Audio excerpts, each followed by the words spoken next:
If you are thinking about picking one up, I just want to walk you through my experience, because this one gave me a pretty clear reaction the moment I started using it. It has that small moped BMX cafe look with the long bench seat and the chunky tires. It does not blend in. People stared at it at stoplights, and I got a couple questions in parking lots. If you want something quiet and low profile, this is not that. If you want an electric bike that feels more like a fun ride than a plain commuter, this is more in that lane.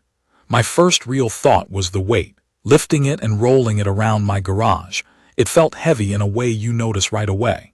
It is the kind of weight that matters if you have stairs, or if you need to lift it into a vehicle, or if you have limited storage space. Once I started riding, that concern mostly shifted to, okay, I just need to plan where I park it and how I move it when the motor is not helping.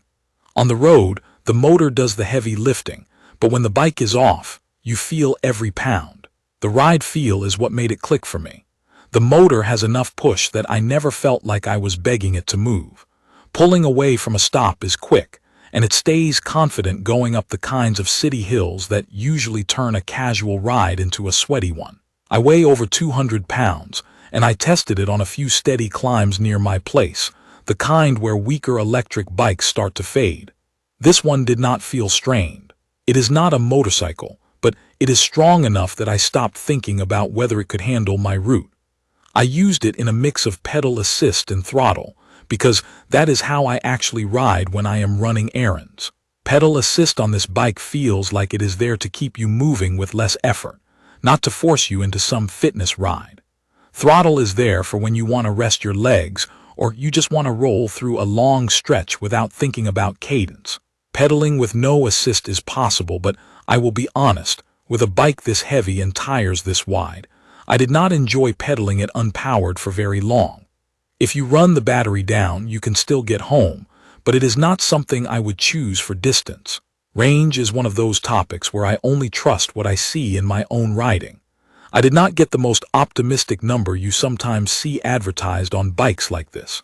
With my weight, some hills, some wind, and using throttle regularly, I landed closer to about 50 miles before I felt like I needed to charge. On lighter rides, staying mostly in pedal assist and keeping speeds calmer, I could see it going farther. For me, that real number was still enough to cover a few days of errands and short rides without stressing about the charger. Charging took me basically overnight. I plugged it in after dinner and it was ready the next morning. One thing I liked is how the battery sits in the frame and locks. I use the key every day and it became part of my routine. Take the battery out if I am parking somewhere I do not trust, charge it indoors, then click it back in. That part was simple, and I never had a moment where the battery felt loose while riding.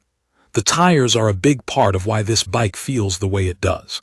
They are 20-inch wheels with 4-inch wide tires, and they smooth out rough pavement better than normal commuter tires. I rode over pothole patches, cracked asphalt, and some gravel cut-throughs. It did not feel fragile. It felt like it wanted to roll over stuff instead of falling into it. That said, fat tires have their own feel.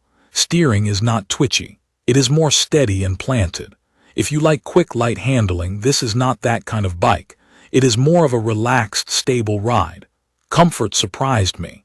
Between the fat tires and the dual suspension, I was expecting it to be decent, but it was better than I thought on rough back roads. The front fork takes the edge off bumps, and the rear shock helps when the pavement is broken or when you hit a sharp dip. It does not float like a high-end mountain bike, but it kept me comfortable on routes where a rigid frame would have beat me up. The bench seat looks great and it works fine for shorter rides, but it is on the firmer side. Around the 1 hour mark, I started shifting around to stay comfortable. For quick trips, it is totally fine. For long rides, I would want either a different seat or plan brakes. The riding position is upright and relaxed. My wrists and back were fine, and I never felt folded over like I do on some sportier bikes. Build quality in day-to-day use felt solid. Nothing on mine rattled loose, even after some rough roads. The wiring looked tidy, not like a messy bundle hanging off the frame. The wheels are the solid mag style, so there are no spokes to worry about tuning. I like that for basic maintenance. I am not saying you never have to check anything, but it is one less thing to fuss with. The display is big and easy to read while riding. It is not fancy. It is more of a basic, clear readout that gives you what you need: speed, battery level, distance, and your assist setting. I like that it did not distract me. I could glance down, get the info, and look back up. Controls were straightforward. On the right side, I had the half-twist throttle, which made it easy to add power smoothly.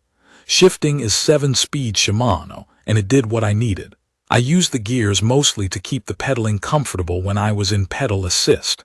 It is not a bike I bought for athletic pedaling, but the gears help when you want to contribute more, or when you want to keep motor use lower. Braking is where I want to be very clear about my experience. The manual on mine suggested hydraulic disc brakes, but what I received was mechanical disc brakes. They worked and I could stop confidently in normal street riding, including a couple wet days. But the lever feel is not as crisp as hydraulic. You squeeze a bit more, and you get a little less refinement. If you ride fast down long hills a lot, or you are picky about brake feel, that is something to think about. For my normal riding it was fine, and I never felt unsafe. I just want the expectation to match reality. The lights and safety stuff were genuinely useful. The front and rear lights were bright enough for me to be seen, and I used the turn signals more than I expected, especially when riding in areas with cars pulling in and out of driveways. The horn is not subtle, but that is the point. I used it a couple times when someone started to step into a bike lane without looking. Setup was not a big project. It showed up mostly assembled. I attached the handlebars, installed the pedals, and got the front wheel situated. It took me around half an hour moving at a normal pace. The tools were included, and I just took my time checking bolts. One small thing that threw me for a second was the front brake disc situation, because it was not set up the way I expected right out of the box, but it was a quick fix once I looked closely. After my first ride, I re-checked everything like I always do, and it stayed tight. For daily use, this is the kind of bike I kept grabbing when I wanted an easy ride with minimal effort. I used it for grocery runs, quick trips to pick something up, and riding around town when I wanted fresh air but did not want to arrive sweaty. It handled curb cuts, rough streets, and some light trails without drama. Sand and snow are possible with fat tires, but I would still be cautious. You can ride those surfaces, but you still have to respect traction and stopping distance. On smart features and mobile app support, I want to set expectations. On my use, this bike did not feel like an app-centered experience. I did not rely on a phone app for setup or riding. Everything I needed was on the bike, and it stayed that way. I actually prefer that for a bike like this, because I do not want to troubleshoot a connection when I am just trying to ride. If you are the type who wants deep phone integration and lots of settings in an app, this is more of a simple, ride it and charge it kind of experience.